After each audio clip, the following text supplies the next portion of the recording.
Good afternoon, my name is Kyle Rowland, and today we're going to be looking at emergency management and disaster response in the nation of Australia.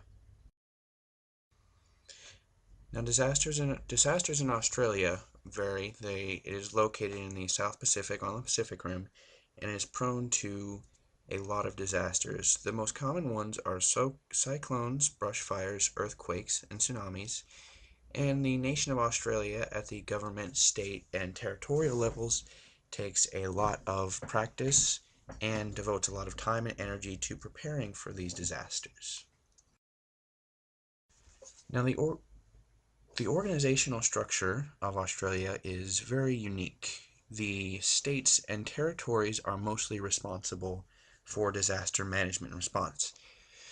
Now, that term can be quite confusing because states and territories are not quite like they are here in the United States. A territory in Australia would be more along the size of the southeast region or regional size area, and the states are about the same, but still, those can be very, very confusing.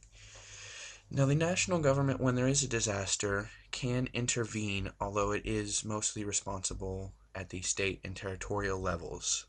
Requests for national help go through the organization called the Emergency Management Australia, and the Attorney General then approves all national assistance and all the needs of the different territories or states. Now, if there's a very large national disaster, the nation of Australia can employ the Australian Government Counter Disaster Task Force at the national level, is approved by the Prime Minister there, and it is run basically by the Attorney General to disperse national aid. However, there's a lot of red tape in the structure, and the Australian Defence Force is most able to handle disasters, so many state and territorial governments ask for help from the Australian Defence Force before they actually ask for the national government. Now, the bureaucracy in Australia is just like the United States. A lot of red tape at the national level.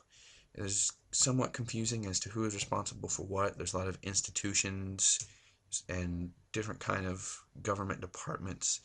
And it's more of a bottom-up organization to get rid of this red tape. And Australia has a lot of disasters in its history, so they prefer a bottom-up level, especially since the nation is so large.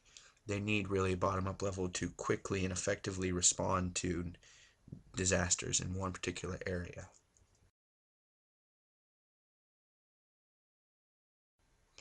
Now, the Black Saturday brush fires is one example of emergency response in Australia. This occurred in February of 2009. There occurred 173 fatalities, over 2,000 persons injured, and over 2,100 homes were destroyed in that 1 month. Now, a lot of people ask why the Black Saturday brush fires happened.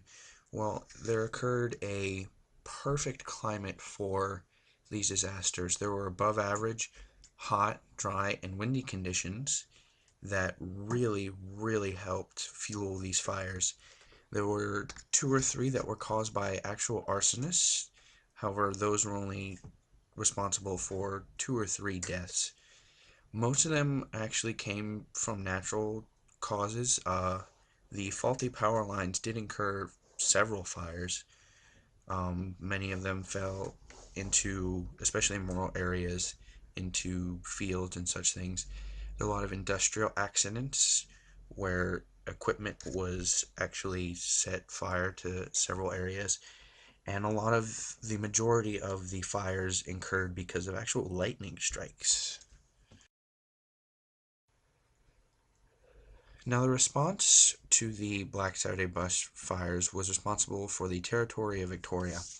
Now, the Territory of Victoria was used to these fires, and although were very large compared to previous ones, the state was able to contain and respond to them effectively, and they did request resources from the Australian Defence Forces, and they got them, and they didn't need to necessarily call in for the national support, and the fire didn't completely overwhelm the capabilities of that local organization, so they were able to respond quickly with firefighting units.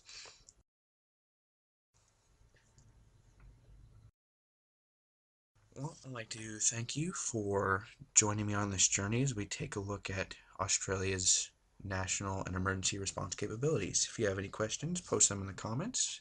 I'd like to thank you and have a good day.